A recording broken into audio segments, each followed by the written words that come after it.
একটা মেয়েকে জিজ্ঞেস করা হয়েছিল বিয়ের আগে আর পরের মধ্যে পার্থক্য কি। তখন সে বলেছিল, বিয়ের আগে ছিলাম বাবার বাড়ির মেয়ে, আর এখন হয়েছে শ্বশুর বাড়ির বৌমা। আগে আমার মুখে সবাই খাবার তুলে দিত, আর এখন আমাকে সবার মুখে খাবার তুলে দিতে হয়। আগে একটু ব্যথা পেলে চিল্লাচিল্লি করে সারা বাড়ি মাথায় তুলে ফেলতাম, আর এখন অনেক ব্যথা পেলেও একটা শব্দ করি না। আগে হাসার জন্য মা বকতো, আর এখন কাঁদতে গেলেও ভয় হয়।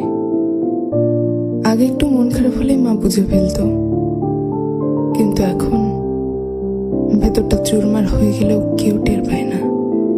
আগে ভাবতাম বাইরের জগৎটা অনেক শান্তি, কিন্তু এখন বুঝি মায়ের আঁচলে নিজেই শান্তিতে ছিলাম।